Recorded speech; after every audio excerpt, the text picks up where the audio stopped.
Baseball is dead. Rest in peace. Sorry, Dallas. The rundown for today's episode, the Thursday episode of Baseball is Dead. Very stacked show. We don't have time. We don't have time to talk. We don't have time to talk about Red Sox A's. I can just do a little rundown right now. We can talk just about the A's if you want. The Orioles caught the Rays. Rob Manfred, there's some news there. Judge running yesterday. Yeah, he's the moving. A's became sellers, so we're going to talk a little bit about that. The Rangers are getting hot again. Are the Angels back? They just swept the Yankees. The Braves are facing adversity for the first time in over a year. The Dodgers, they're in first place. Are they in first place for good now? We're going to talk about all that. We're going to talk about all that on today's episode. It feels like we just hit on all that. Feels like we kind of took all of that together. Woo! Big time episode. Get that winning feeling. From the gridiron to the diamond and beyond with DraftKings Sportsbook with money lines, props, parlays, and more. You can bet on your favorite sports and take a shot at huge wins. So what are you waiting for? Download the DraftKings Sportsbook app right now. Use the promo code Jared, Jared. New customers can score $150 in bonus bets instantly for betting just $5 on anything only at the DraftKings Sportsbook with the promo code Jared. Woo! Here we go. We're going to get right into it today. Get your tangies here. Get your tangies here. We got 10 cents off every bushel. Get your tangies here. How do we not start? Start with the Baltimore Orioles catching the Tampa Bay Rays? How do we not start right there? Willing to become buyers. So much so. Much. I feel like what they saw was what is happening in the East. They know where they're at in the East. Yeah. And they've said, look, if there are even those two bums that are fighting down there at the bottom of the cellar, one's on the other side of the door, the other one's holding the door, we're going to let those two bums fight each other out till the end of it, and we don't think that either one of those vagrants are going to have any impact on what we're doing. Let's just solidify our position here as we continue to catch the best team in baseball at one point in time. Mm-hmm. So the Baltimore Orioles, the story, Jared, is them becoming buyers. Nobody else becoming sellers. Speaking of sellers, Red Sox, Yankees. That's, and I didn't mean SE, I meant CE. No, I get it. Yeah, it's a great day for the Baltimore Orioles. No doubt. The Inner Harbor is popping. My phone's been ringing off the hook. My man RDT wanted a full rundown on Fuji. Gave him that. Gave everybody that was excited about the Orioles move a little taste of what was coming. Because they got a lot of reasons to be excited. Because you know why? Well, you know why they got him? Same country as Shohei. Face each other in high school. They're just prepping for the Shohei arrival. I'll say this. I did a lot of Japanese media yesterday. And did you really? I did. How? And well, it's pretty easy. They just ask questions and I answer them, and then it's kind of, it's like any other media, you know. Mm-hmm. They ask, I answer. Yeah. It's really not hard. It's kind of like what we're doing right now. Yeah. But they wanted to know, like, you know, what they're getting, and each and every person that I did an interview with made sure, like, off the record, because they said it on the record, but then off the record, we're like, you need to know just how much of, like, a neck and neck thing this was in high school between Ohtani and Fuji. Like, they knew, you know, Ohtani was a great athlete, but as far as what was going down on the mound, Fuji was lockstep with the, you know, the outrageous comps that Shohei Ohtani was fielding. Why is he so bad now? Why is he bad? Yeah, I was going to say, anybody ask him what went wrong?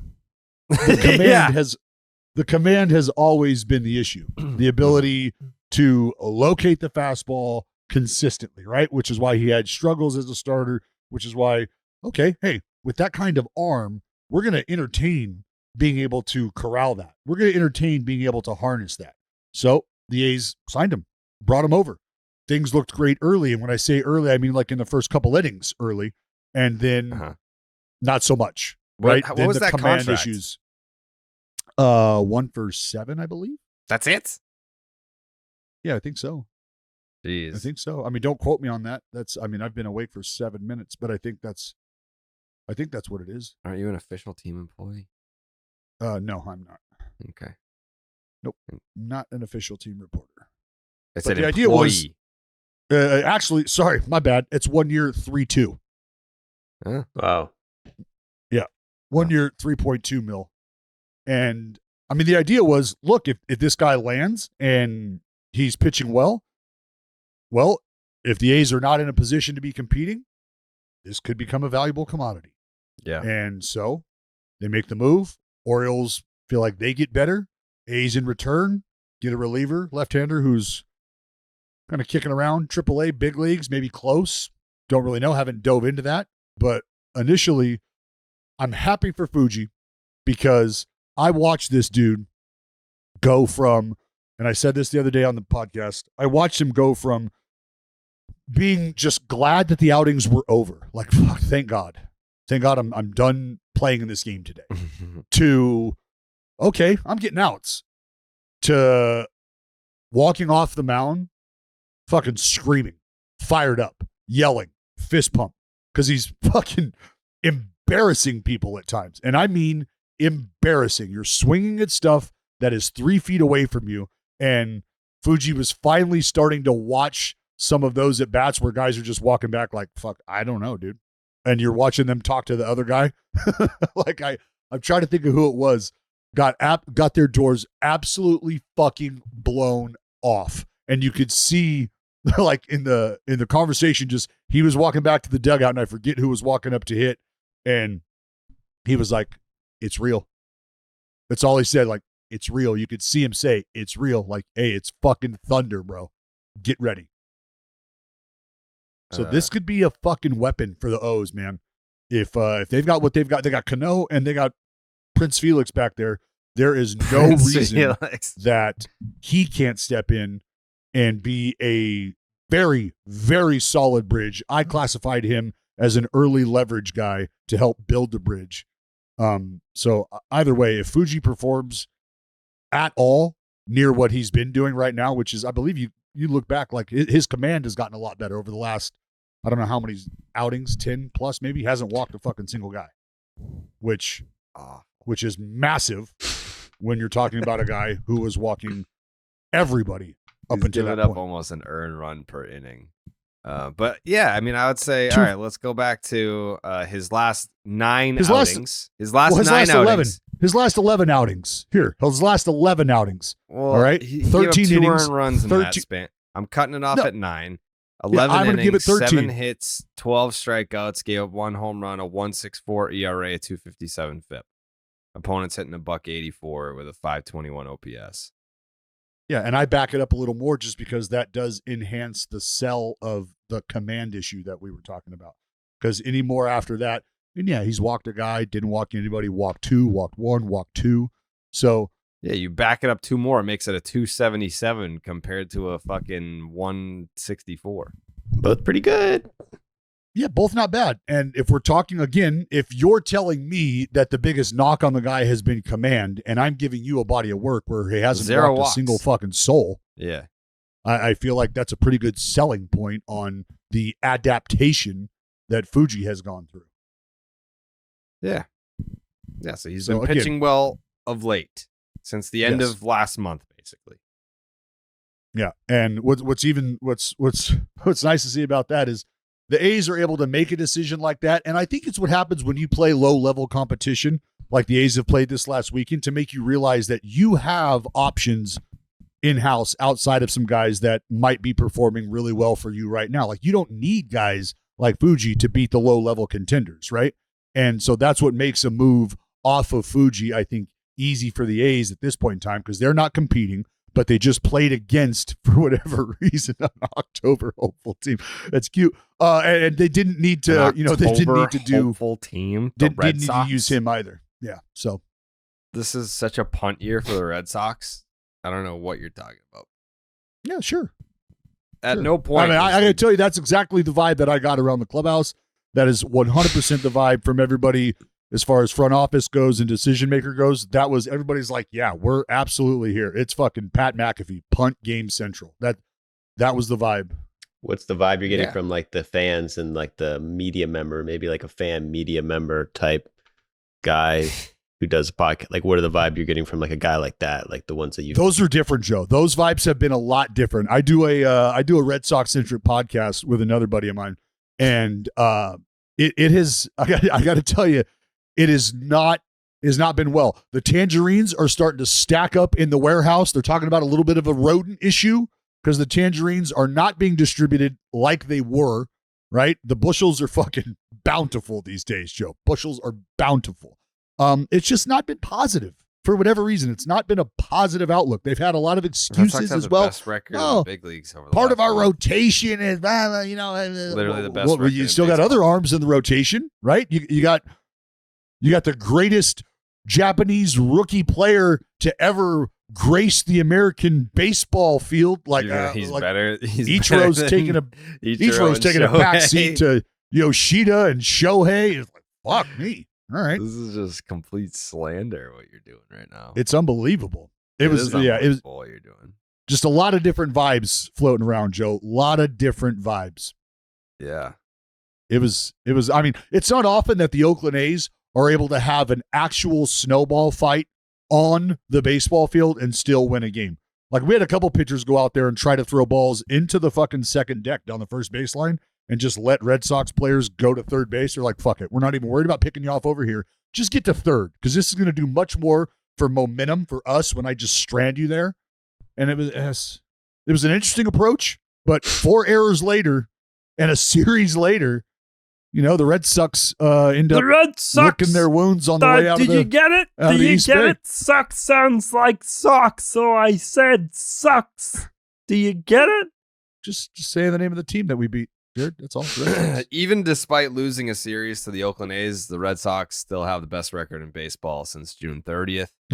Since arbitrary date, the Red Sox are the best team in baseball. That's how baseball works, Dallas.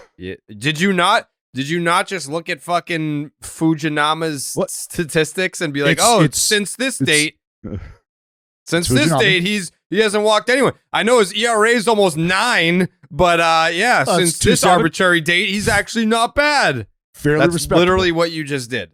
Fairly respectable. You tried to take a shot at the man's command by adding walks onto his total that you were arbitrarily selecting. You fucking extended it out further. You tried to double his ERA. I tried to make it a 1.64. You were like, yeah, but if you had another two outings, then it's actually a fucking 2.90. Isn't that better?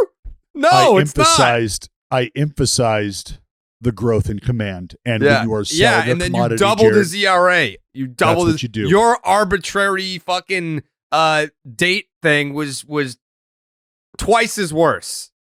Great selling point is what it was. No, it wasn't. It was actually terrible. Point. It was terrible. Phenomenal Orioles fans feel worse about their playoff chances now because of you. Oh no! Yes, they do. That is. What are you talking about, Jared? I've been invited to the fucking parade. No. Yeah. Buddy. No. Yeah. They're asking me if I want to wear the fucking bird suit. They would take that invite back so quick if they heard what you were saying about the Orioles off the air. No. Well. Oh yeah. They would. Nope. Yeah. And all those baby birds know exactly how I feel about them. I've physically embraced many of them. No. That's just not. It's not a thing. You're just you're kind a of bandwagon like you guys are jumper. physically embracing the bottom of the stage. Look, I get it. You feel like you're playing decent baseball up until a certain point, and then you come into a series that you absolutely feel like you should probably win, and then you don't win that series, and now you start to lash out irrationally, right? You start to soil your clothes a little more to punish your mother for whatever. I don't know why the behavior is what it is. I just know the root of it, Jared, and unfortunately, I feel like the Red Sox. They've got the A's to thank for that. Still the best team in baseball since June 30th. Also, the Baltimore Orioles that we're just speaking about, they have caught the Tampa Bay Rays. The Tampa Bay Rays that everyone except for me hopped onto for their AL East pick. All these fucking idiots were like, I like the Tampa Bay Rays. What a good baseball team. I like the Tampa Bay Rays. They're going to win the division. And here come the Baltimore Orioles. Tied up. You must have hopped onto the Orioles then. No, I stayed with my pick. What place are they in? The team that's even worse than the Rays. Yeah. How's that going for them? They have the same record. They have the same record No. They have the same record as the Orioles since the Rays started out 30-9. Do you realize that between opening day and the third day of the season, this team was in first place? Do you guys have any fucking memory whatsoever? Don't you know how good they are? You sound so stupid when you just want to look at the season as one big hole. You're an idiot. The Tampa Bay Rays. It's okay. The Tampa Bay Rays, even at 30-9, never had a lead in the division that was greater than 6.5 games. So what I said yesterday was I feel like the story is going to become that the Tampa Bay Rays choked away this massive lead, this big head start in the division, when the story should be that the Baltimore Orioles never let the division get away from them. They were never at any point more than 6.5 back, despite the Tampa Bay Rays being 30-9. They never let the division get away, and they just kept chipping away, chipping away. Go ahead, Jay. I respectfully disagree. I don't think that's going to be the story. If this is how it plays out, I actually think the Orioles coming back and winning the division will be the story. I don't think people care enough about the Tampa Bay Rays to have them choking the division away be the story. I just don't. I think people would be like fine with it. They'd be like, all right, let's celebrate the Orioles because we don't really care about the Rays, and we didn't care about the Rays in the first place. And this all goes back to the notion that we've all understood in the game of baseball. Like, you're not going to win the division in April. You're not going to win the division in May. It became very, very close to the Rays feeling like they were going to win that division in the first 2 months of the season.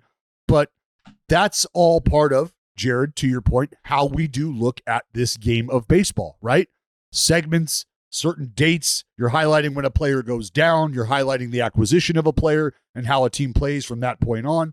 So when you're spotted a 2-week lead in the division, like the Rays spotted themselves, and then you have teams that just kind of go out and play baseball and do what they're expected to do or what they expect of themselves, and you look up, I'm with Jay. This isn't about a squandering of an opportunity as much as it's about watching a young team who had already arrived early last year decide that we are this fucking good and we're only going to get better. That's what young teams do.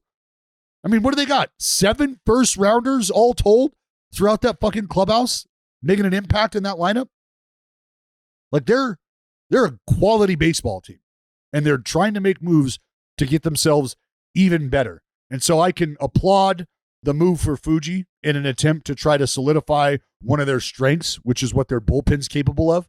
So for the Baltimore Orioles, this is absolutely going to be a story of the summer on how they were able to thwart the Tampa Bay Rays and the ridiculous run that they got off to, and how good quality baseball played over an extended period of time continues to be what matters.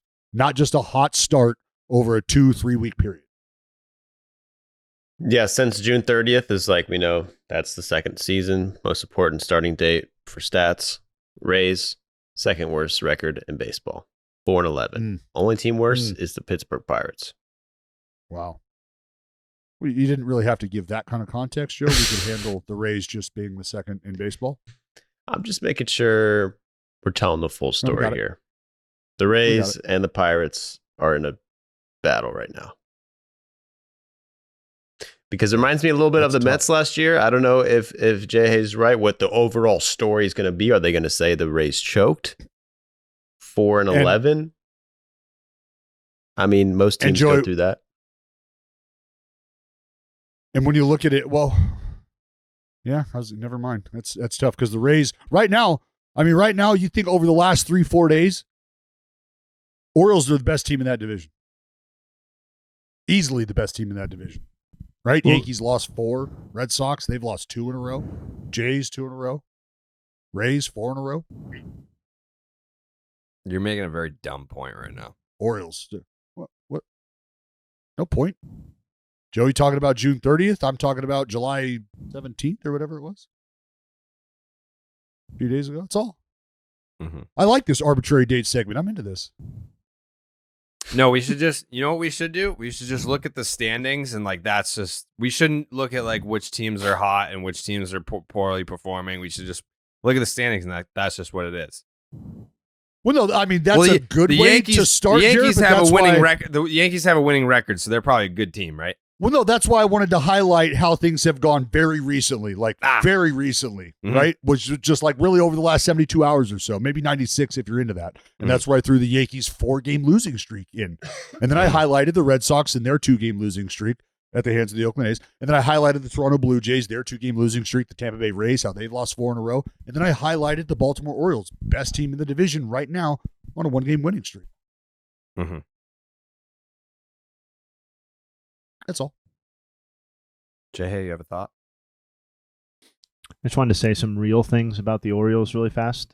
Gunnar Henderson had his first home run against a left-handed pitcher yesterday. Overall, he's at a 903 OPS over his last 52 games. And I think we're all on the same page that he's going to be good or is good already. The more interesting thing to me is Kyle Bradish, who 2.26 ERA over 71 2/3 innings pitched over his last 71 2/3.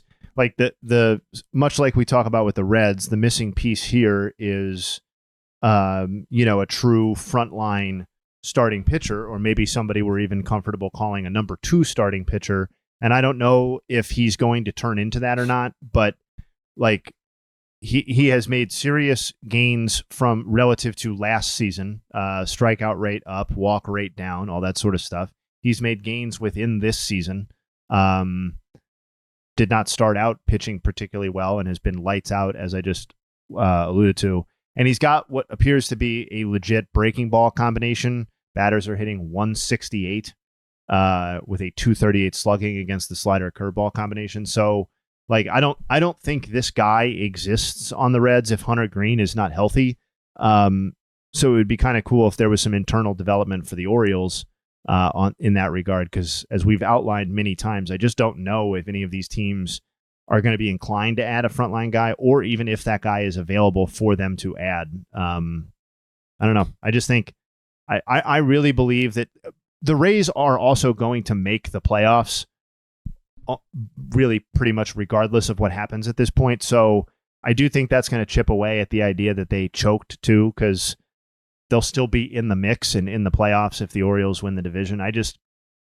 If the Yankees did what the Rays did, or the Red Sox, or, a team that's more in the national consciousness, I think it would be a different story. I just don't think people care enough to classify the Rays in that light, especially if they're still going to make the dance.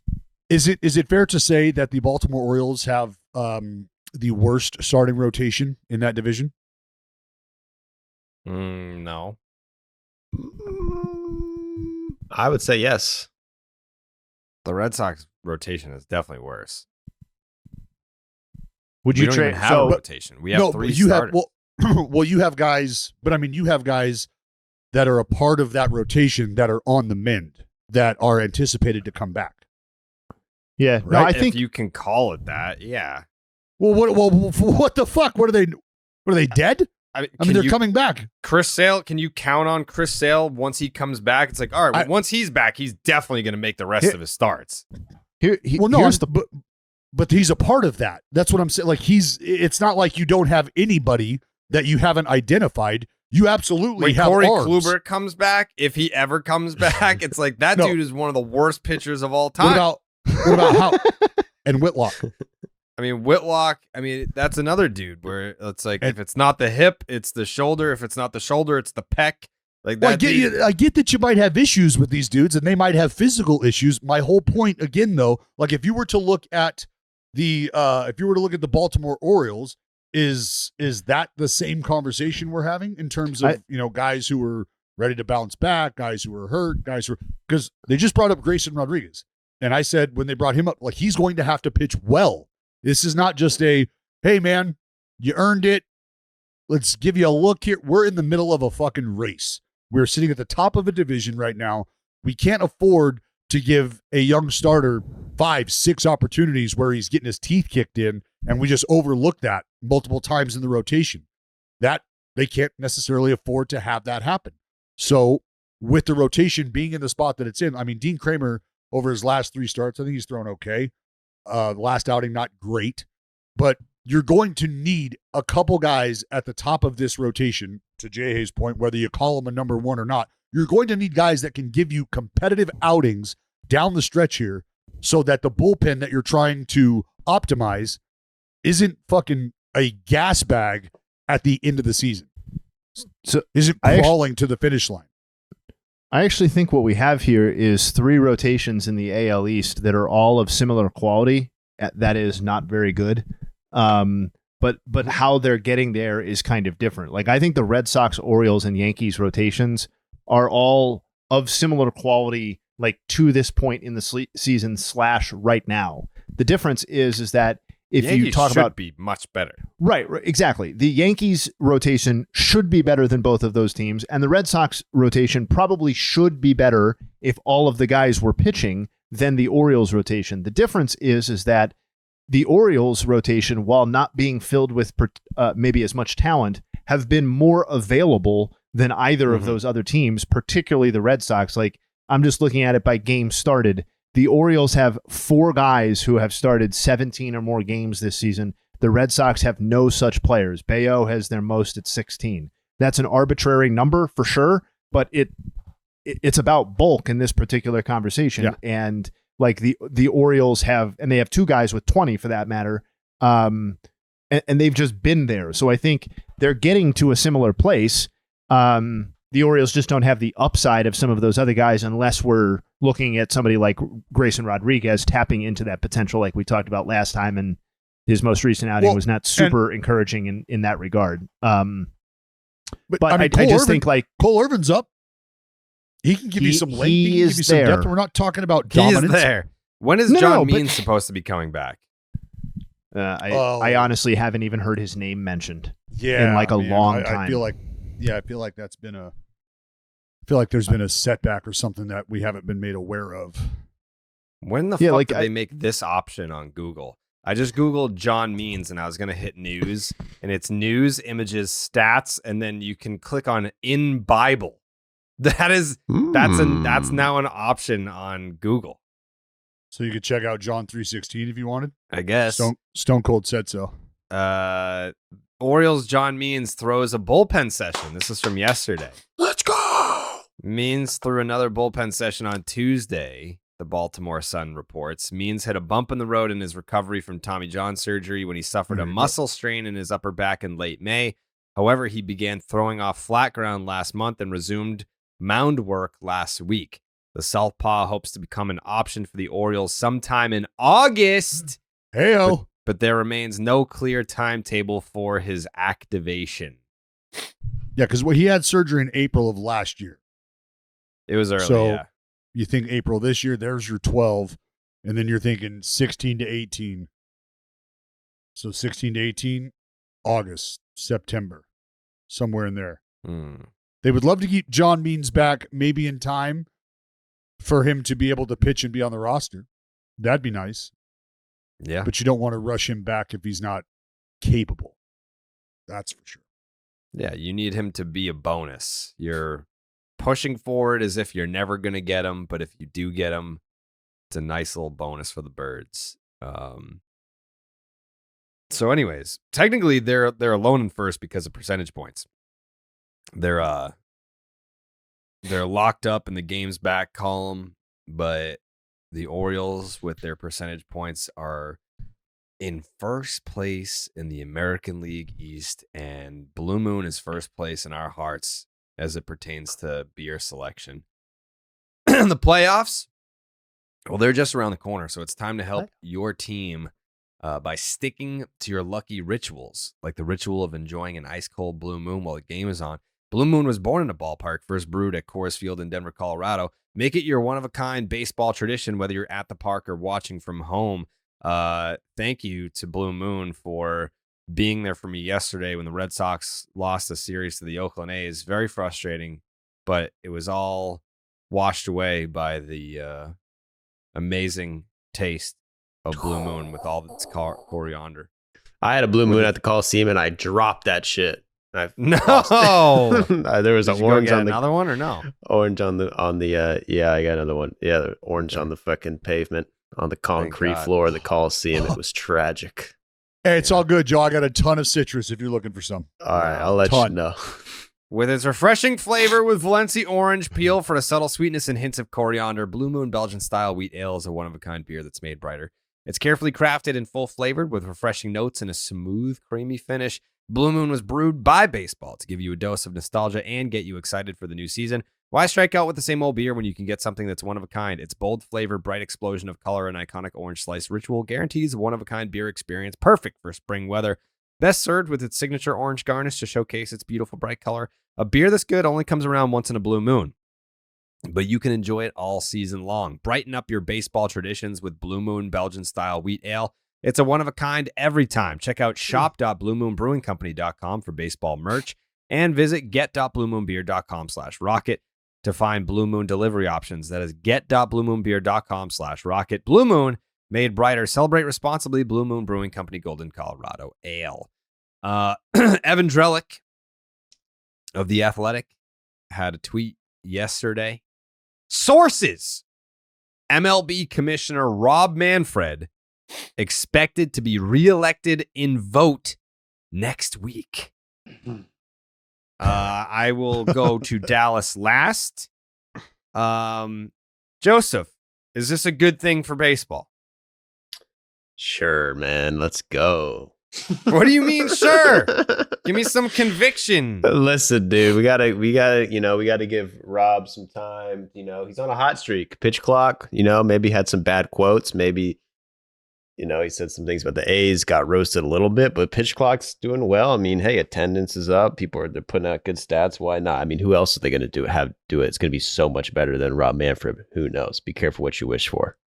It's almost like Rob Manfred should be the Wizard of Oz of Major League Baseball. Just call the shots from behind the scenes, but we don't ever want to see or hear you speak, because 100%. then that's when you lose points. Yeah, so far, his ideas have been great, but when he's asked to speak, he doesn't always say the right thing.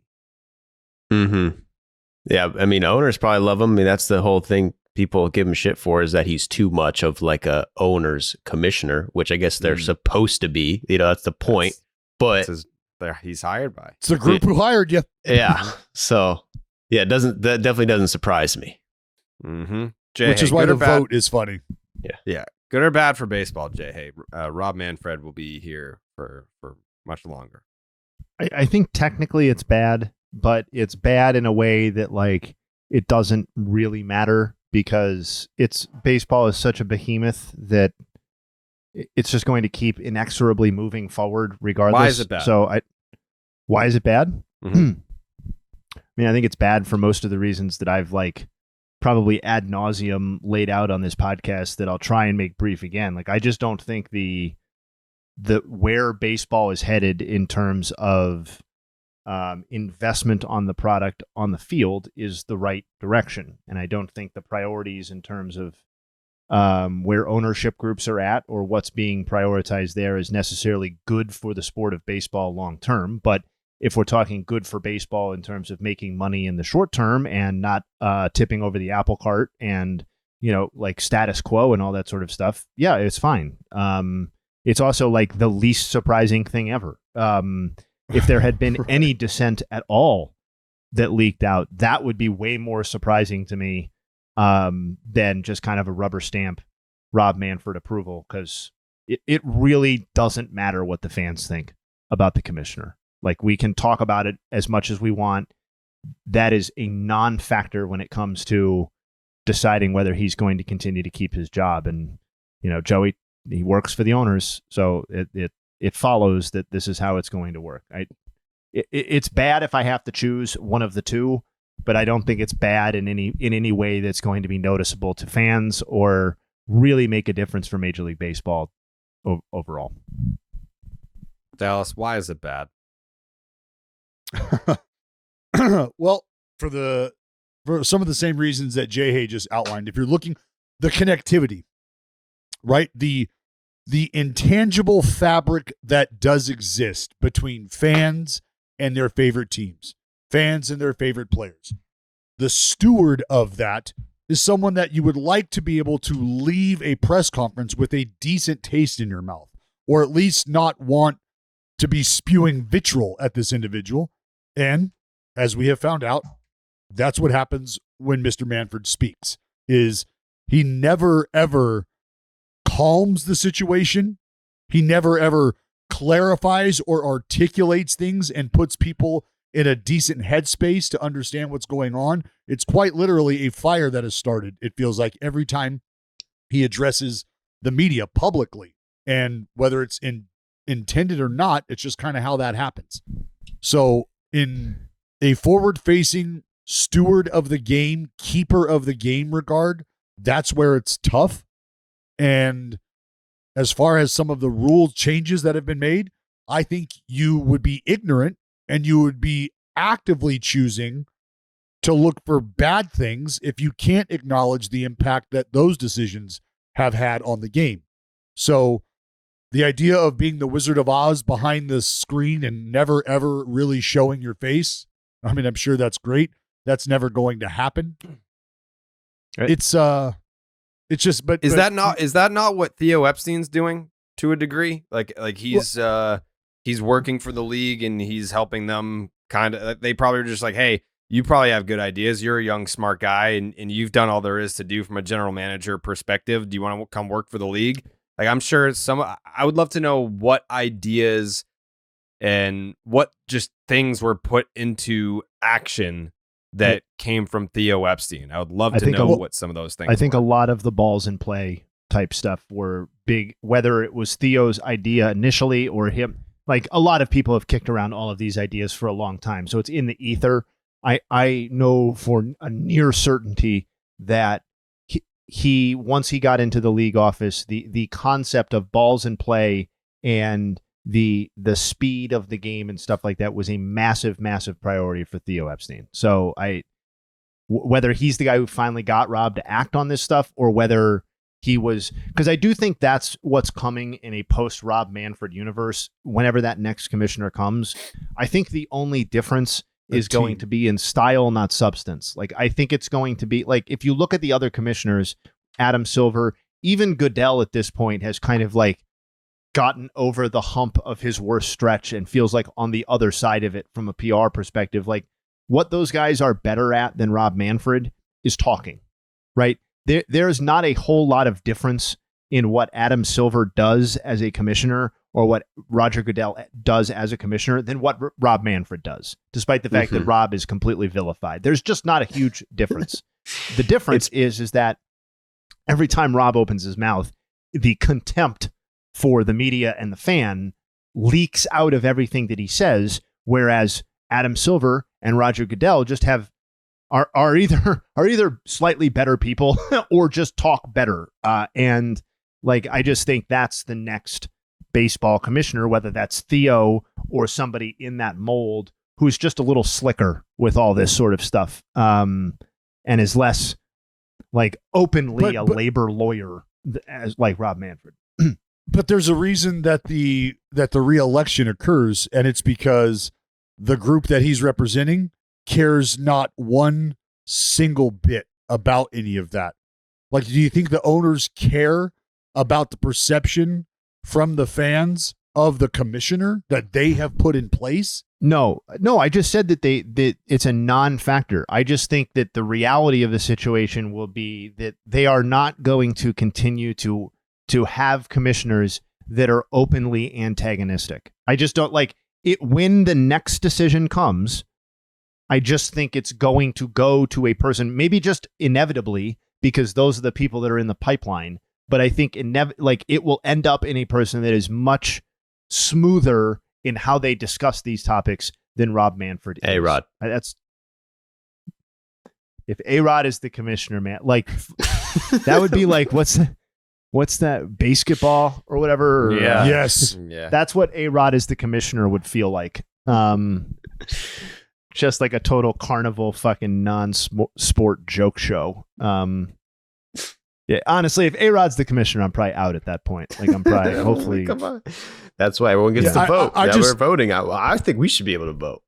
Like, I just think that there's a lot of desire for the people in power to maintain somebody who isn't your friend, isn't interested in being your friend, doesn't care if you want to be their friend or not, there to handle business.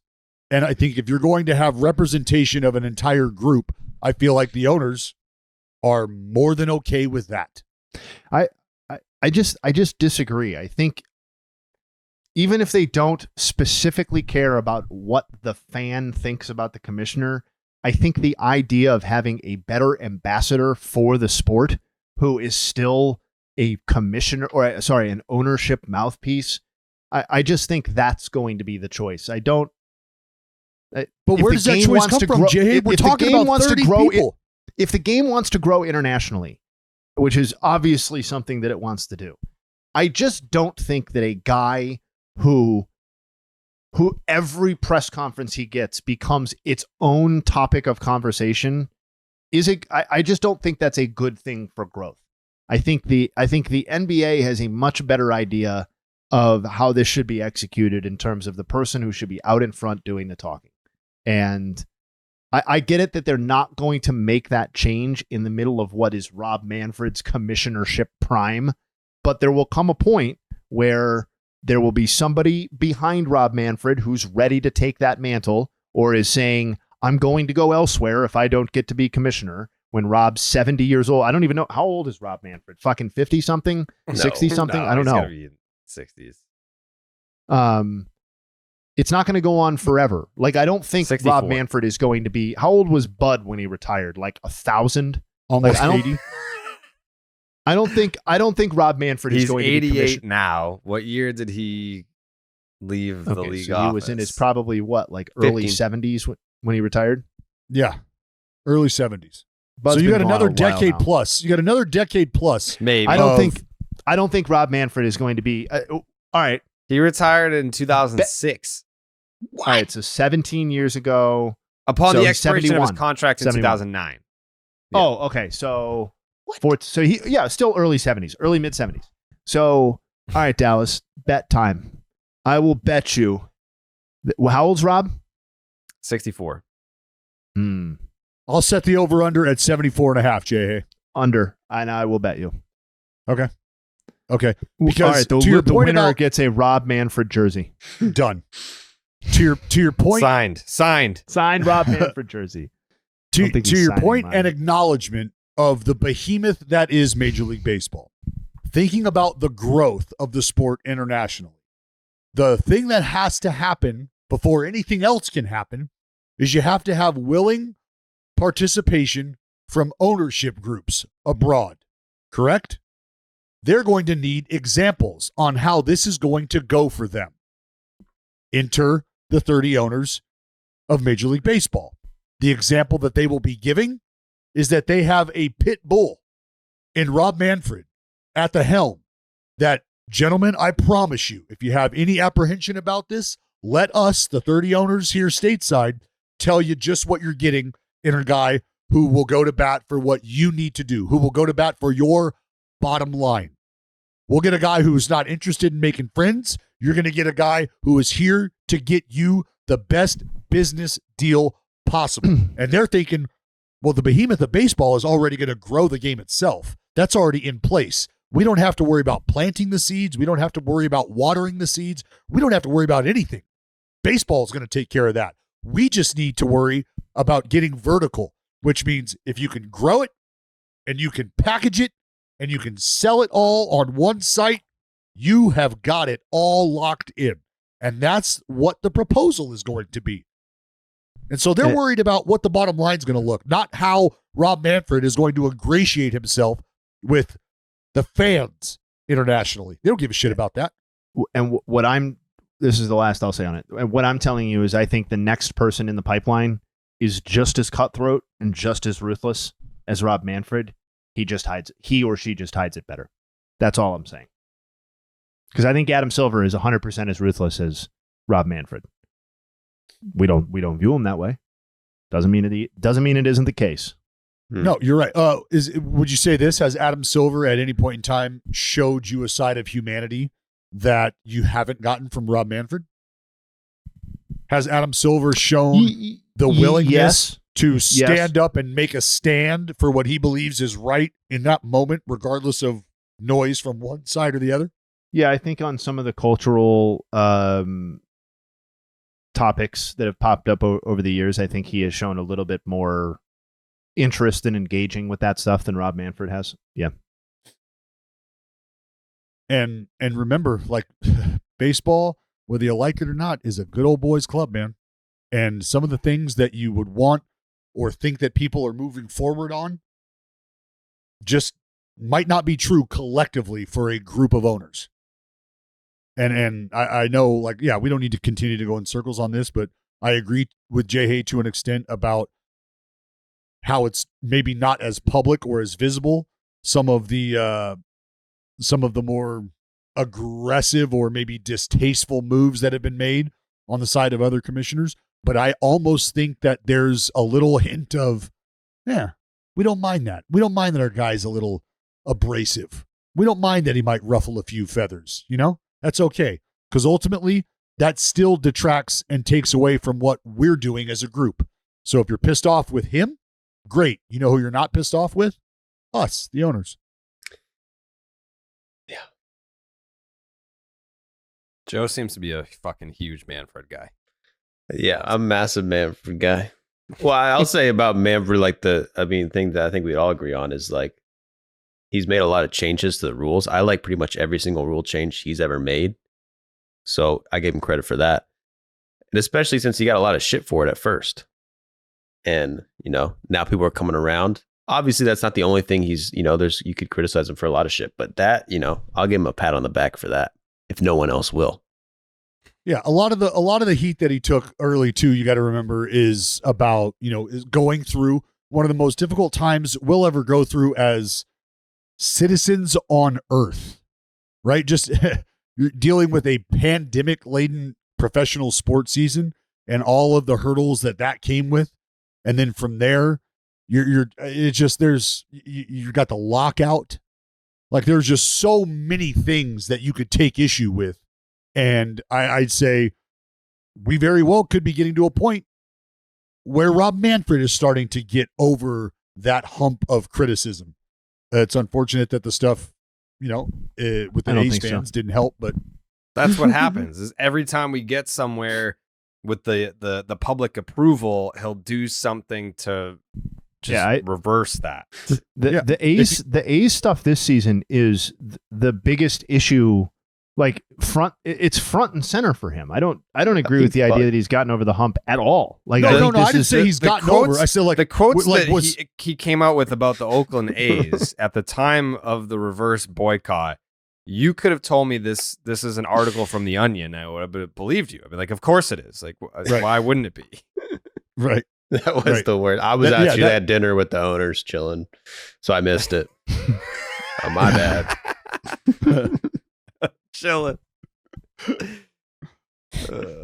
see, that like point, I there's wiped a part my of me, mouth with a $100 bill, and I looked over at the TV, and I said, "You mean to tell me that comment got made, and he didn't receive any communication from any owner whatsoever, whether it be like a smiley face emoji or like a fucking thumbs up emoji or something like that? Like, so good. Oh, there we go. You think he got no reaction from the owners? Like, I promise you, if it's not even a communicable text they or probably whatever, thought it was funny. Yeah, absolutely. And the next time you see them, the next time you see 2 or 3 owners at a time in Chicago, or you're in Florida or New York or whatever, it's like, you know, hey, you remember what you said right when all that stuff, you remember wow. Didn't know you had that in you. It is always fascinating when guys can be so smart, but just not at the same time. Like, even just as something as simple as the piece of metal thing. It's like, you're the commissioner of Major League Baseball. You have to be a bright individual to climb the ladder to that pedestal, but to not have the feel and hit everyone with the piece of metal referring to the commissioner's trophy, the World Series trophy. He's done this on a couple of occasions where it's just, you know, he lacks a little bit of feel. But I think that honestly comes with I don't want, trust me, I'm not going to use the word genius here, but more highly intelligent individuals, they lack feel. It's like I can do X, Y, and Z at a high functioning level, but I don't have the sense to not call the World Series trophy a piece of metal. I thought I was done. You pulled me back in. I cannot allow that description of Rob Manfred to stand. This is not a genius in the. He's playing. No, I didn't call him a genius. I did not call him a genius. I'm saying like he's. You can't be a complete dumbass and make it to commissioner of Major League Baseball. No. Rob Manfred is an incredibly smart person. No question. He is not some sort of genius whose brain is only operating in one sphere at a time or something like that, so that he can't fold his clothes or something over here. He's not a savant that just can't pick up on social cues. That's not what we're talking about here. We are talking about a guy who a lot of the time does not give a fuck. That's not the same thing. Okay?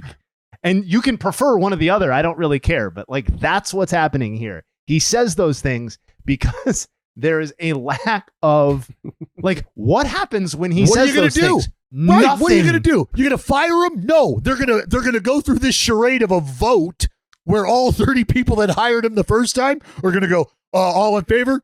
Absolutely.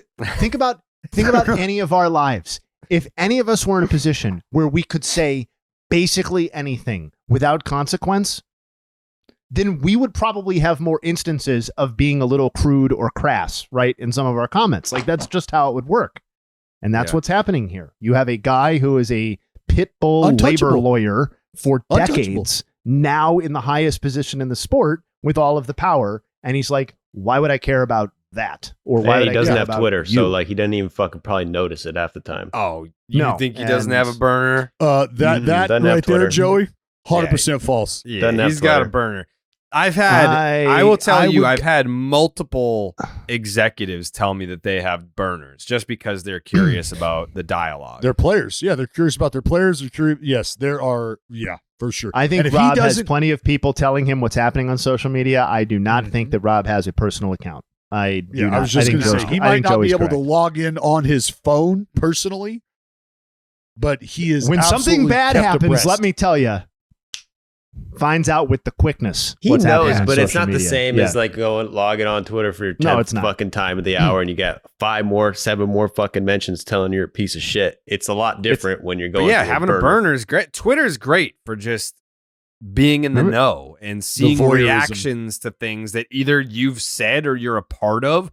I wouldn't want to have my own account if I were him. Every single minute, no one's being like, "Hey, great job, Rob! You're doing awesome, man! You're the best commissioner ever, favorite commissioner I've ever been a part of." No one's saying that, so there's no point in having an account. But there's definitely a point to wanting to know what's going on in terms of the discussion. It's all live. Remember the Philadelphia Sixers GM or president who had a burner account, and it ended up costing him his job. He got fired. But he was he'd respond and be like, hey, that move sucked. No, that was a good move. Yeah. No, that was a really, no. Here's why that was good. Yeah. Wasn't there a theory just fucking log off, man. Wasn't there a theory that the Rockies owners or someone in the ownership group had a burner recently? Mm-hmm. Yeah. It was just all too, no one is defending Rockies ownership that hard. And only tweeting about Rockies ownership, no other Bible tweets besides the end. Rockies it got very weird. in a positive light. During a time where there's not a single Rockies fan that was pro Rockies. Yeah, you got to be able to cover that up. Yeah, you got to be a little bit more particular. You got to leave some red herrings out there. Yeah, but your favorite team, they have burners, and they probably have knock-around sunglasses as well. Because summer's in full swing. You need a pair of these great shades that you won't have to baby. Knockaround Sunglasses is the go-to for quality polarized shades that won't break the bank. Plus, they just released the first 9 teams of their official MLB collection. They've got Red Sox, Yankees, Dodgers, Mariners, Cardinals, Cubs, Giants, Padres, Astros, and U.S. women's soccer team sunglasses, so you can add a little something extra to your game day outfit in time for this summer's big matches. Don't be the person that's squinting into the sun or worried about getting sand on their overpriced sunglasses. Check out knockaround.com for great looking polarized shades starting at just $28. That's a good deal. That's a great deal, even. One of the best deals. Let me you know what? I'm gonna give DirecTV another free ad. The Yankees record without Aaron Judge, brought to you by DirecTV, home to the most local MLB games, is 20-28 now. It's down to 20-28 because the Angels swept the New York Yankees in Anaheim.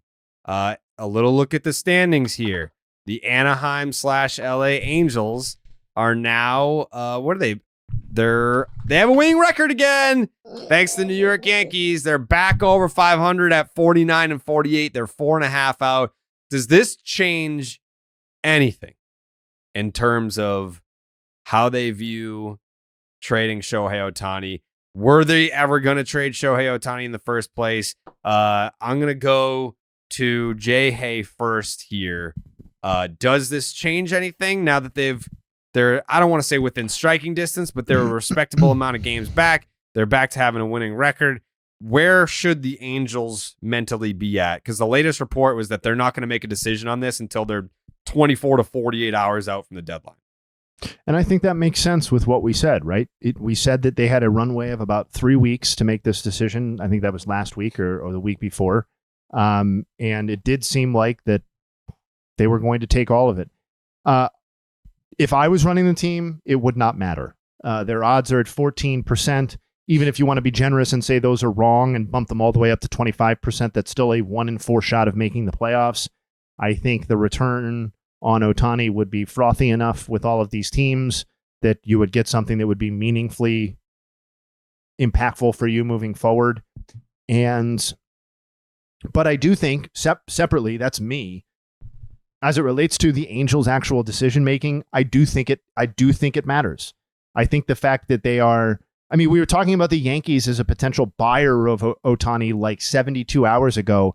The Angels are 1 game behind the Yankees. So, like, I don't know if the Yankees should necessarily be buying people either at this point, but I think they're rightly or wrongly, I think if you are above 500 and within 5 games of the wild card, I think there are some optic issues to overcome from an ownership group in trading Ohtani. So I do think it matters. Dallas? Man,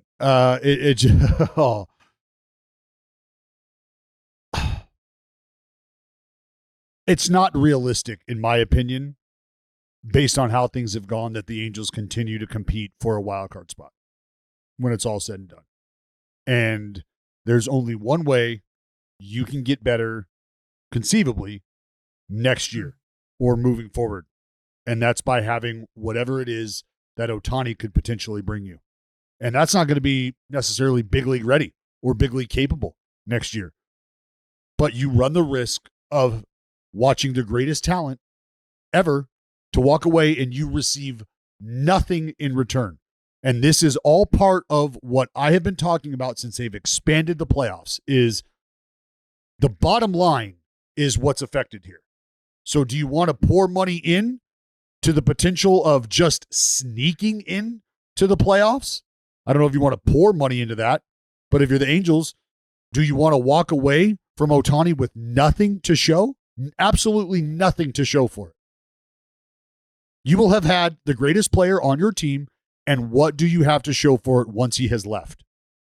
Nothing. You're not going to the postseason, and you got nothing in return for him. That is the absolute worst place to be.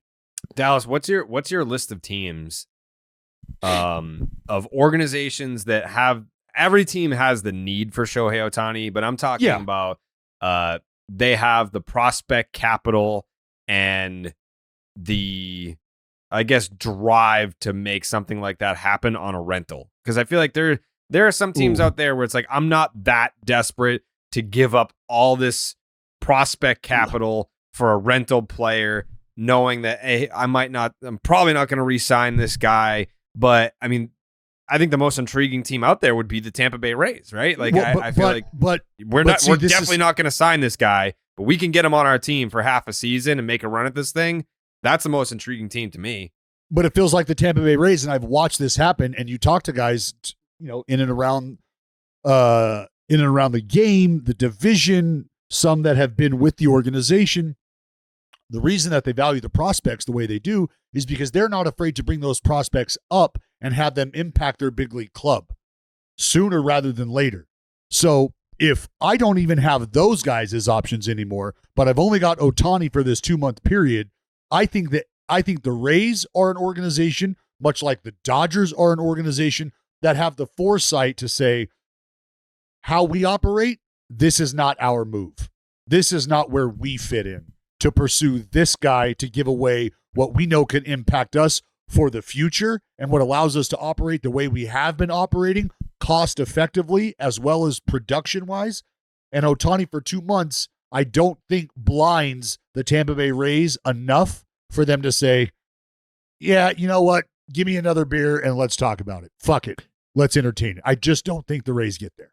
I think the 3 teams that I'm looking at right now, I would say, Cincinnati Reds, they're my 3rd spot because they got so many of these prospects. They're just bringing up a new prospect every week. You get rid of a couple of them. You get Shohei for half a season. They might do that. The Orioles, like, they seem to be the most likely for me. Like, seeing Shohei in Baltimore would be weird, but they have 1,000 fucking prospects. They bringing them up once a week.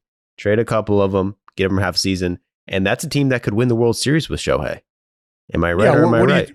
What are you talking, though? Like, all right, like is Gunnar Henderson hands off? Probably. Yes. Right? Probably, yeah. Is Grayson Rodriguez? That's probably a guy that you got to consider letting go. Mm-hmm. But after that, who's this prospect? Who are these other guys that, because Joey, you better have 4 more fucking names backed up, pal. If you think that those 2 are just going to start the conversation and one of those 2 is a hands-off guy and Gunnar, now we're stuck with, now your selling point, the tip of your spear is Grayson Rodriguez. From there, what do you got? I don't know those prospects, but I know, like, I bet a lot of organizations, most organizations have prospects who the Angels would potentially say yes to, but are they willing to trade them? If you're a team like the Orioles and you have how many of guys are top fucking prospects in baseball on the Orioles right now the past 5 years who are on the team good, and here, they can get rid of the second tier ones. Here's the other thing. As much as we want to talk about landing these good prospects, it's up to one group to identify those prospects. And based on how things have gone in terms of talent acquisition, drafting, and things of that nature, are we sure that the Angels are in the best position to be identifying those impactful prospects? Okay, but we said the same thing about we said the same thing about them spending free agent money too. So, like, they have to do something. Like, they have to do something. It just doesn't feel like they're. If you can't acquire prospects and you can't spend money because you can't be trusted to do either one, what are we doing? Like, clean house. That's what you got to do. But they already did that. They already did that. This is the new front office. I got a team. Who was the Giants? Fuck. The Giants. I think they are in the sweet spot of listen, I'm with Joey. I'm not going to pretend to be able to go 20 deep on these teams' farm systems, but my guess would be that if you slap together 3 or 4 or 5 people from this system, that you could get into the conversation as the San Francisco Giants. You are also not parting with anybody, presumably, who is so vital to the future of your organization that you can't afford to do that. You have a team right now that is squarely in the I mean, they're, I think, 75% to make the postseason right now. So you're squarely in the postseason picture, not 100% secured. You could still battle and win the division. They are a game and a half out of the division. And they're a team that's like, I've called them boring. I think that still applies. Ohtani would obviously address that if you consider that a weakness, but more to the point, like, this is a team that, like, it's not like we're really building towards something here with this roster. I don't think like bits and pieces of people will be part of the next great Giants team, maybe, but like this isn't like the Reds where you have a runway here where you think you can be really good for the next 3 or 4 years and you don't want to necessarily jeopardize any of that. Like a lot of these players are who they are. So like, and the Dodgers are a little bit down right now, right? And the NL overall is a little bit down. So like, why, if you're the Giants, and they can afford it, payroll rise, obviously, and could even get themselves into the conversation with Shohei after the season if they wanted to try and sign him. If Shohei got comfortable being in the Giants' first-class organization, I just think there's a lot that makes sense here. To me, that makes it seem less likely because I don't know. Because I think the Giants are going to try to sign him because that's what they've been looking at the last few seasons, trying to sign like Correa, Aaron Judge. Joey Bart gone, Camilo Duvall gone, and now there's going to need to be some names after that as well. Who you got? But I'm not asking for. Joey Bart has fucking 84 plate appearances this year. See ya. Like who cares? Yeah, but that's where the Giants are at. Like this is who they got. This is all they got. That's fine. But I don't think what I'm saying is that enough? Is that enough? Like I know who Joey Bart is, but who is this team that's coming in here? Who is the team that's coming in here and saying, here is our blue chip guy that all of you already know is awesome, and we're going to, like, that's never coming. Nobody's trading an Ellie De La Cruz. Nobody's trading even like a Jordan Walker for 2 months of Shohei Ohtani. They're just not going to do that. So it's going to be back to the Lions and the Hippos, Jay. Back to the Lions and the Hippos. I think the package is going to look much more like, here are 4 or 5 guys who are varying degrees of like B- to B+ prospects plus young major league people who maybe are not established stars. Like, I think that's what the prospect package is going to look like because nobody's trading an established young player who's already a stud for Shohei Ohtani. It has to be the perfect storm of a team that hasn't won in a long time, that has the prospect capital, that sees the landscape of, this maybe the Astros aren't good, the Yankees aren't good, like the Braves are excellent, but we'll take our chances if and when we get to the World Series. It has to be a team like that where it's like, hey, this is the year to strike. We have a good team. Let's become a great team. Bring in Shohei instead of like, oh, we have all these prospects. We hope that they pan out so that maybe in the next 6 years we can make it to the ALCS and hopefully win a World Series. Or they can look at it and say, hey, we have a pretty damn good team this year. Let's fucking go for it this year. Like it has to be that team where they're saying like, fuck the next 6 years. We got to go for it now. And a team that's going to say, we got to go for it right now is a team that has not won or competed or contended for a championship in a long time. So I feel like it's got to be that team, which is why like mentally I keep going back to the Orioles. Like you have a shit ton of prospects. It has been a long fucking time since you've won the World Series. It's been a long time since you've been in the postseason or relevant in the contending space. So if you think you can win it this year, why not? Like I get the whole argument of, no one's going to give up their top 3 prospects for a rental of Shohei Ohtani. What if that puts you over the top? What if that makes you the favorite to win the World Series? Maybe not the favorite, but would Shohei Ohtani make the Baltimore Orioles the favorite out of the American League?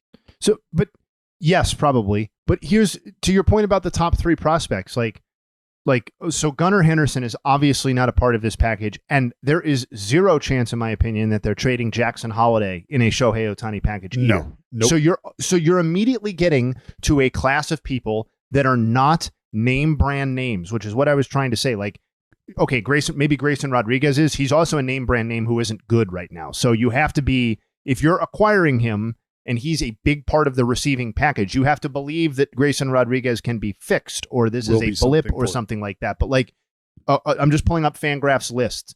Grayson Rodriguez, Kobe Mayo, DL Hall, Joey Ortiz, Cade Povich, Jordan Westberg, who I know made his debut this year. But like, correct me if I'm wrong, none of those guys is considered a can't miss or already established star. So like, that's what I'm saying. No, but they're all top 100 guys. For sure. I think I totally agree that you are going to need several top 100 people to get into the Shohei Ohtani conversation. I just don't think any of those people are going to include people that are already in the big leagues and already producing at a really high level, like Gunnar Henderson or Ellie De La Cruz or somebody like that. They're just not going to trade those people. Or you could be the Braves and literally have your whole starting lineup locked in for 8 years, and you don't need a prospect for the next 8 years. So trade every prospect you have. Vaughn Grissom, see you later. You know, that's a big league ready guy who's just chilling in the minors because their team's just goated. You know, and that's a team, the Braves, like Jared said, that could win the World Series this year, and with Shohei would probably have the best odds of all time of any team ever to win the World Series. But do they even, like, I get, like, they don't of course you it. would love to have Shohei, but it's like, do you need him? Like, I don't know. If I'm just looking at like what teams are most likely to do it, I think the Braves would be up there with the O's. Well, as far as making sense goes, if you do have the ability to chart out the next 4 to 5 years comfortably, which the Atlanta Braves do, and you think that you've got prospects in there that you could part ways with because of what you have already in place at the big league level, and you feel that at some point in time you would be willing to supplement whatever depletion occurs in the Shohei move later down the road with some more movement as it shows up, well, then now you're in a spot. Now you're in a spot to say, we like our odds. Give us Ohtani. Let's not even make this a question. Let's just let everybody know that that piece of metal is coming back to the chop house. Give them Kyle Wright, Ian Anderson. Like, these are guys that the Braves could just trade. And well, these are guys that are, big league. I don't want to say big league proven, but these are guys that absolutely, these are big leaguers. Yeah. I think Kyle Wright was an all-star last year, and yeah, Ian Anderson might have been an all-star 2 years ago too. Are you ready, Joe, for that reality? If the Braves acquire Shohei Ohtani, you guys are gonna have like the biggest target on your back. Like, people are gonna I think the fans, like the Braves right now, it's like, we're really good, but people still like us. We're still likable. You get Shohei Ohtani, then everyone's gonna be like, you know what? Fuck those motherfuckers. I don't know, man. I don't know if that's true, because everyone in baseball roots for Shohei Ohtani. Everyone knows he's baseball Jesus, and we need him to be the prophet that raises the sport to the next level. Like, I think I think Braves might be even more favorable, lovable. Yeah, put Ipe in there. Everyone loves Ipe. Ipe comes to Atlanta. I don't know. Ipe and blooper. I feel like fans would turn on the Braves. I feel like Some fans would be like, you know what? You guys, fuck you guys. You guys win too much, and you make it look easy. You got it too good. Well, we'll see. We'll see what happens. Does DK have odds on Shohei's landing spot, Jake? I'll take a look right now. Yeah, I don't know. They might have it for free agency. I don't know if they have it for, like, if he gets traded. I mean, they should. Like, if he gets traded or where he's going to go. But I would imagine that if Shohei Ohtani gets traded somewhere, that those tickets, those are going to be more expensive. They're going to be harder to come by. That's why you got to get on Game Time right now. If Shohei Ohtani ends up on your team and you want to go see him, then you're probably going to need the Game Time app. You're definitely going to need it, because buying tickets to your favorite events, it shouldn't be stressful. Game Time is the fast and easy way to buy tickets for all the sports, music, comedy, and theater near you, with killer deals on last-minute tickets and their best price guarantees, so you can stop stressing over tickets and start getting hyped for all the fun that you'll have. Shout out to Game Time. I went to the AEW show last night. They had a whole segment about Kowloon, Dallas. We all know how much you love Kowloon, but I was at the Garden for AEW. Shout out to Game Time. Last-minute tickets. It was an outstanding experience. Got to see where the stage would be in the app. Forget planning months in advance. Game Time has deals on tickets right up to the day of the event. Get exclusive flash deals on tickets for football, basketball, baseball, concerts, comedy, theater, and more. And Game Time guarantee means that you'll always get the best price. If you find the tickets in the same section and row for less, Game Time will credit you 110% of the difference. Get images of your seat before you buy, so you know exactly what to expect when you arrive. Buy tickets in a matter of seconds, 2 taps, and you're set to go. Tickets are sent directly to your phone, so you never have to dig through your email. Download the Game Time app, create an account, use the promo code Jared, Jared, for $20 off your first purchase. Terms apply. Again, create an account, use the promo code Jared, Jared, for $20 off. Download the Game Time app today. Last minute tickets, lowest price, guaranteed. Okay. The a couple last things before we get out of here. Did you guys see the video of Aaron Judge running yesterday? So fast, man. God Bro, damn. it looked like he was wearing cement clogs. It was like I saw Yankee fans were retweeting the video and they were like, "Oh, let's go! Aaron Judge is doing running drills." Like he could not have looked more in pain in that video. He was slowly jogging from first to third. And then when he got to third, it was like the SpongeBob meme where he was leaning up against a tree. He was just like, woo, like that. I don't know. I feel like if you took that video as a good sign, then you need to get your eyes checked. Bro looked like he was in some pain. Do you think the Yankees planned that? Like, we got to get him on the field. There's going to be cameras there. Let's give people some hope. He's on the field. I mean, I want to see the video. I haven't seen it. Oh, it's bad, Dallas. I don't even know. Let's see if I search Judge running. While you're searching, Yeah, Aaron Judge running the bases. Here, I'll send it to you, Dallas. I played on the Let's middle get school Dallas's basketball live team, reaction. and at one point, the coach yelled at my friend. It looked like he was running in sand. Ah, That's what it looked like. That's what it reminded me of. Mr. Yeah, Threadgill yelling at Kevin Sealing. when I was on the Little League All-Star team when I was 17, one of my coaches got into a fight with each other because there was a kid just standing around in the outfield that was supposed to be doing something. I don't know what he was supposed to be doing. And he was like, "Yo, stop standing around like a dildo." And it was the head coach's son. So he started screaming at him, brought him like out back, and they just started like, we could hear everything that they were saying. They were screaming at each other. But yeah, one of my coaches when I was a little kid, like we're definitely in fucking middle school or before that. And he called us a dildo. Dallas, you see the video? I did see the video. Okay, thoughts? I mean, it's not quite the way you initially described it. Like I didn't see Judge, grasping for air at the end of it. No, but this is I don't know how many times he may have ran. I don't know how many times he may have gone from first to third before this specific video was taken. Maybe this is like the 8th time he's done this. If this is max effort at 100, this is about, I don't know, 23% effort. I mean, look, there's no reason that Aaron Judge can't go up there when he's viable enough to run to first base. No one's asking him to beat out a ground ball. Absolutely that's how Stanton nobody runs every game. Right. So hit the ball off the wall, trot into second, hit the ball over the wall, trot around the bases. Anything other than that, if you can get to first, fabulous. Station to station. No one's asking you to score on a double.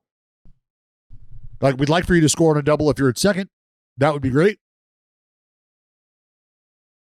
If not, we'll see you at third.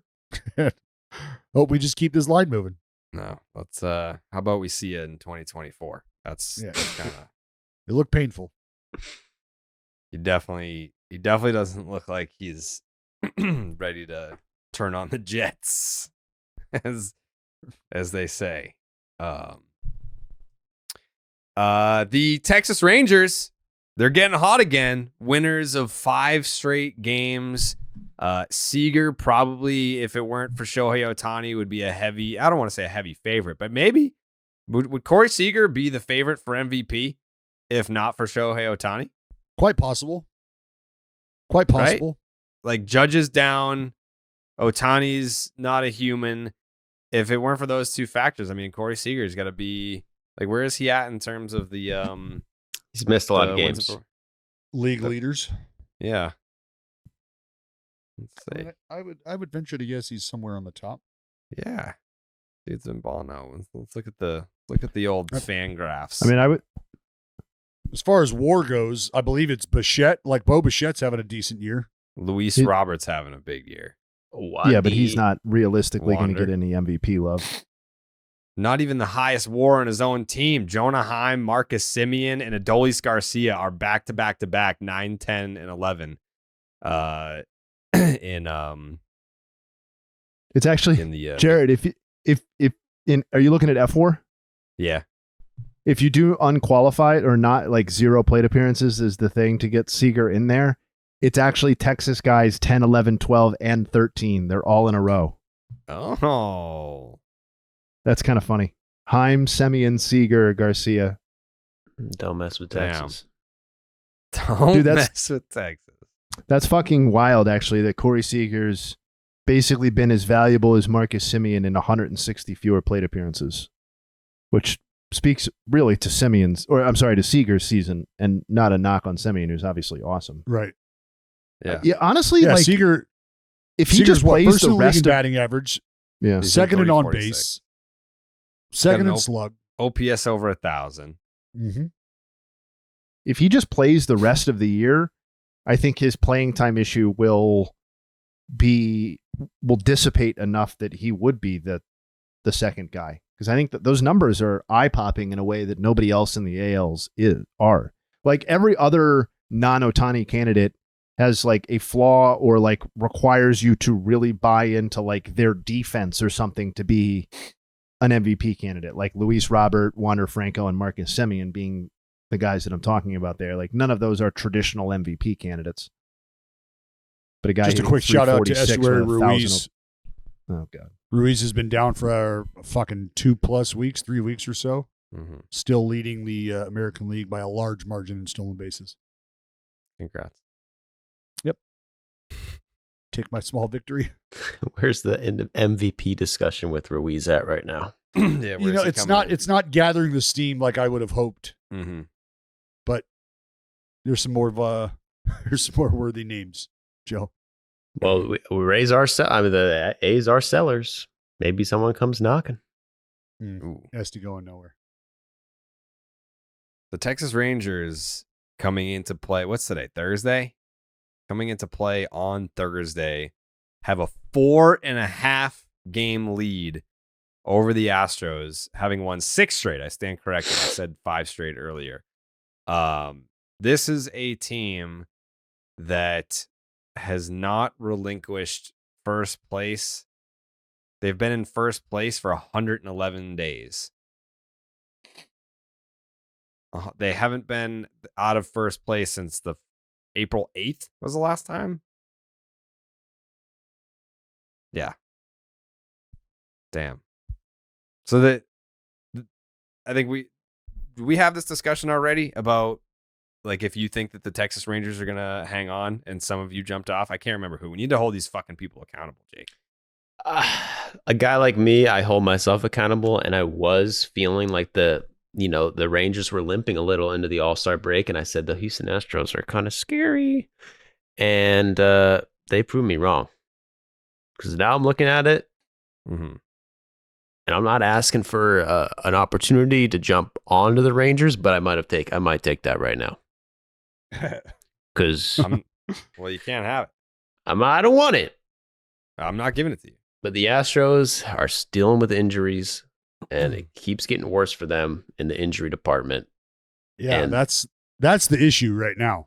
Is the injuries are just not doing well. They got no Jordan, they got no Altuve. I mean, Brantley not going to happen. No Garcia, no Urquidy. And what's with Kyle Tucker with fucking batting gloves now? Like, that pisses me off, dude. Every time I see him, I'm like, bro, like, I get it. Like, you're having a great year. Like, good shit. Like, do it works, I guess. But seriously, dude, you were the not batting gloves guy. It was sick. And now you're wearing batting gloves and you look just like normal and honestly looks weird to me. Yeah. It pisses Looks like me an off. Yeah. Do we know the date that Kyle Tucker started wearing batting gloves? We need to get on that. Yeah, we need to get the research department on that. That's the story. Because a lot of those What is guys, known? they teeter. They're like, oh, he's wearing batting gloves, but now he has no batting gloves, so it's hard to get a specific date. But I mean, he's been wearing batting gloves only for I want to say at least a month, 2 months. And it really does piss me off to a level like it really shouldn't, but it does make me a little like, bro, come on. It was cool. You were the guy. There's always like one guy. There was Jorge. And then Bryce Harper was kind of, Bryce was like, is Bryce going to be the guy? He never stuck with it. And then Kyle Tucker came up and it made him really stick out. And I was like, this is a ball player right here. Now he's just, I don't know if I trust him as much. I know Max is probably listening right now, but his boy, Anthony Rendon, is not going well. It's not going well right now. I think Phil Nevin came out, had this whole spiel about Anthony Rendon and this and that. And then yesterday, he got asked how he was feeling. And then he said, I'm not here. And then he left the clubhouse. Yeah, this guy Sam Bloop keeps snitching on fucking Rendon, asking him questions in the clubhouse. He doesn't want to answer him. And then he says, he'll have this quote, like, he doesn't want to answer my questions. Or he says this. It's like, ugh, can't catch a break. Anthony Rendon saying "I'm not here" is the most accurate quote any athlete has ever given. Basically, it's like he hasn't been in Anaheim. He hit him with this a couple weeks ago when he hurt his wrist. He's like, "How's the wrist feeling?" He said, "I got 2, leaving." Because he doesn't want to answer questions, but he doesn't say. But he has to say something to not answer the questions, and then the guy posts the answer where he's saying, I'm not answering your questions. And then it just looks worse. It's like, you might as well have just answered the questions in the first place. Now you look like you're just trying to avoid everyone. And it's a bad look for Rendon, man. I'm praying for him. I feel like as a writer, you make that decision. Yeah. You make that decision, right? Like, all right, if this guy's going to give me this, then from here on out, I'm never really going to him for anything of substance. I'll be in the scrum when he has to answer questions. I'll even ask a question and he might give me a horseshit answer. But guess what I'm going to write? Exactly what he says. And I'm going to frame it how I would like to. That just becomes a tough place to exist as a player. Yeah. So is the Yankee dugout. Carlos Rodon, he was blowing kisses to Yankee fans. Carlos Rodon taunting his own fan base. And then Tommy Canley just absolutely destroyed a fan, not a person, like an actual physical fan that creates wind, destroyed a fan in the dugout after the Yankees lost the game. And I don't know about you, Dallas. I've been in many dugouts. Some would say that it's their dugout, not my dugout. But in a big league dugout, if a teammate of yours, were to smash the fan, and you were somewhere like, I don't know, Anaheim, California, and it's really hot, would you understand their frustration, or would you be like, dude, what the fuck is your problem? A combination of both. Like, bro, get it out, but goddamn, you couldn't have picked something else. Like, how about the toilet? Like anything else? Cooler. Anything. Come on. Right. Now we're all going to sweat our balls off because you gave up a fucking home run to, I don't even know who you gave the home run to. Taylor Ward, and if maybe? I were the Angels grounds crew, like, hey, sorry, that was the last one we had for your guys' side. Like, we got one on Amazon coming. It'll be here in 3 days, but not in time for you. Right? Like if it's not your home ballpark, then that's damaged property. They should press charges. It's one of the You missed a good opportunity for a great blow up on the toilet is what happened. Because you just go in there, you shut the door, and everybody knows what's going on in there. And you just hear all kind of fucking.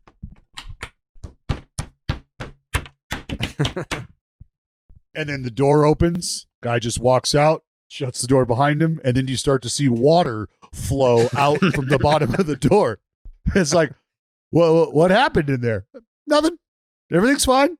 Everything is totally fine. You can ask my friend Kevin Malillo about that. He went into a dugout and absolutely fucking destroyed the toilet, and came out as fucking calm as could. Like he was in there for 12 seconds taking a piss and then just walked out. No big deal. You just see the fucking flood of water coming through. Like, hey, there's a leak we should probably look into in the dugout bathroom, but everything else is fine. Who had the best dugout blow up of all time in your days? Oh man, I still say well, what it was there. There's two. Joe Blanton had one of the greatest. Like, I couldn't believe that this was happening in the major leagues.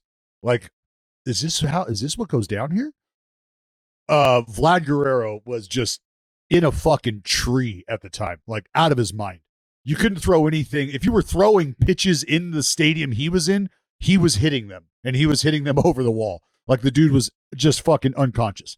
And 2 outs early in the game, nobody on, and we walk Vlad Guerrero. Joe B is asked to intentionally walk Vlad Guerrero. And the next 4 fastballs out of Joe Blanton's hand were 93, 94, 94, 95. Just fucking furious.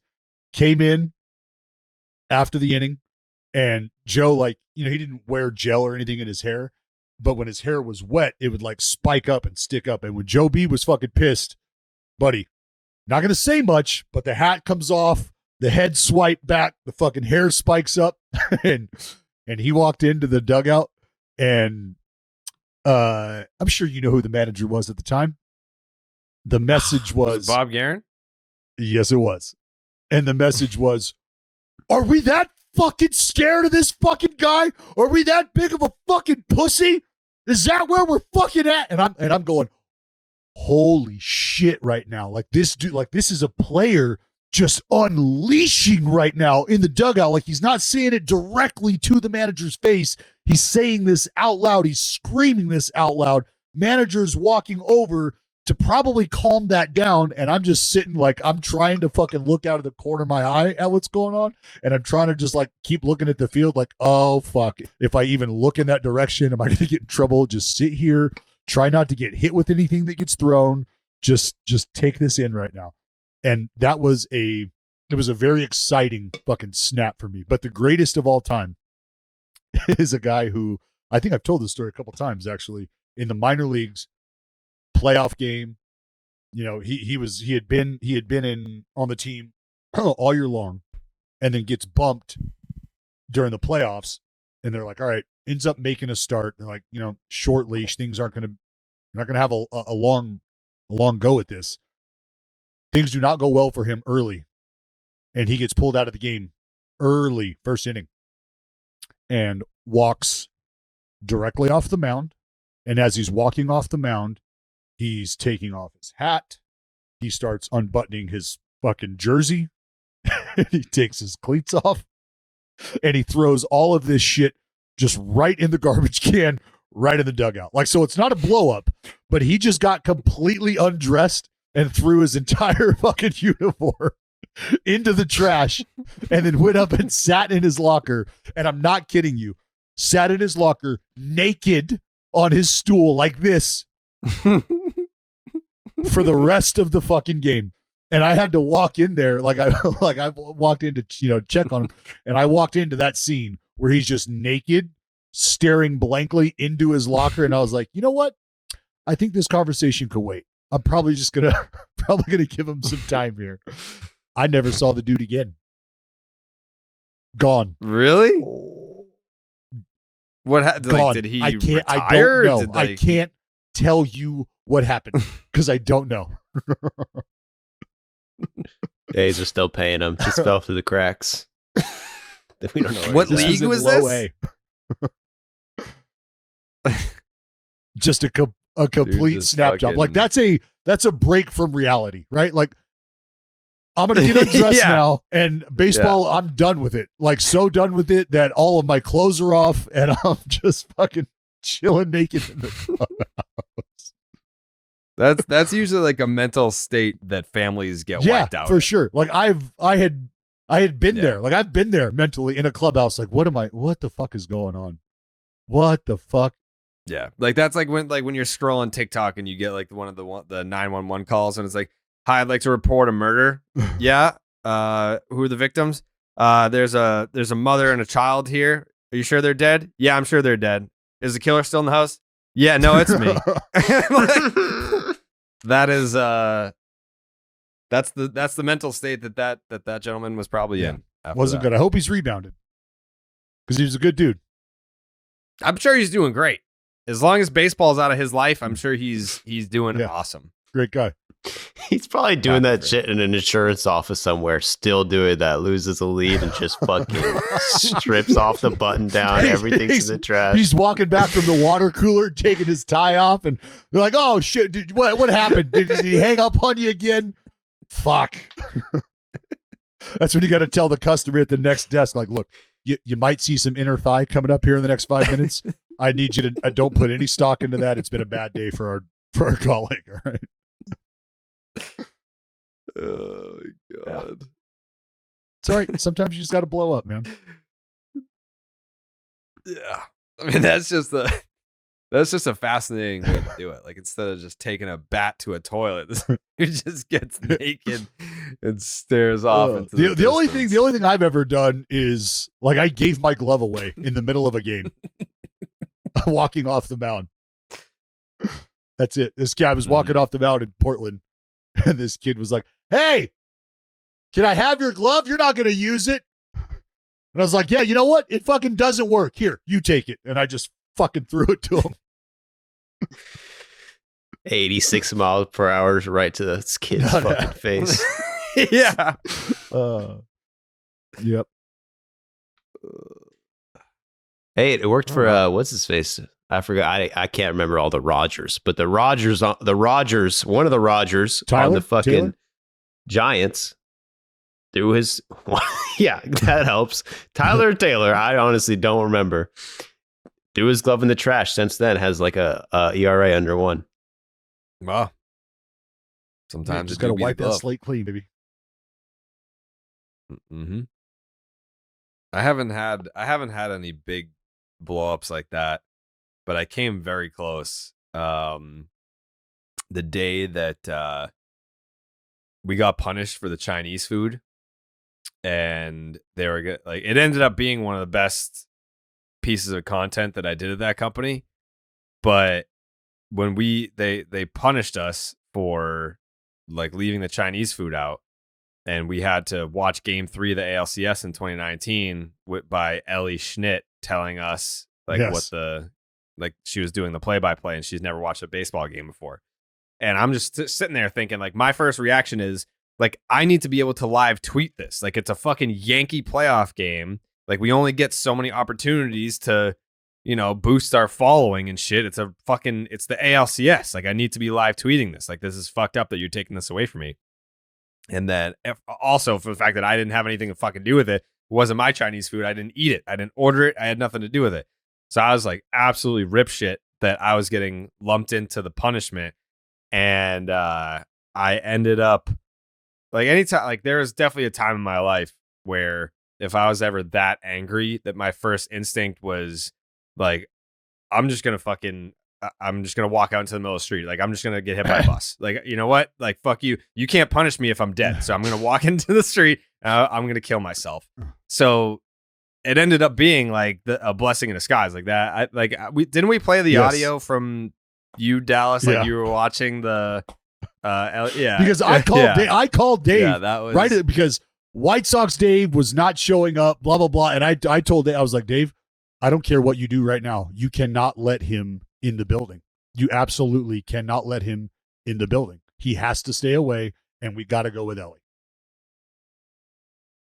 Gotta go with Ellie. I was on the phone with Portnoy when he was not letting fucking White Sox Dave in the building. Yeah. Oh, give me the call, Ellie. Come on, let's go. Dude, he almost goes yard, but doesn't. This is what I want. Ooh, they're running. That's all I want. Oh, you're gonna get it. Don't they running? God, tell Wait, me yeah, he's running really far. Home run! Yeah, no, not a home run at all. Are we running? Stop Points? it. We score points? There's no one on the. It's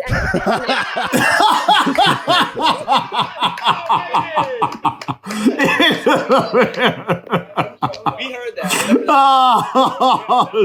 Oh, fuck you up! That was the best. But there was There was a moment in time where I was very, very, very, very unhappy about that. But Well, this pod is happy you didn't walk in front of the bus. yeah. All right. Any final thoughts, Jay Hay? Shout out to Verlander. 2.72 ERA over his last 9 starts. 1.74 ERA over his last 5 starts. 8 innings, 1 earned last night. Too little, too late, probably for the Mets, but JV's back. They're done. Joseph, any final thoughts? Big series for the freaking Rays.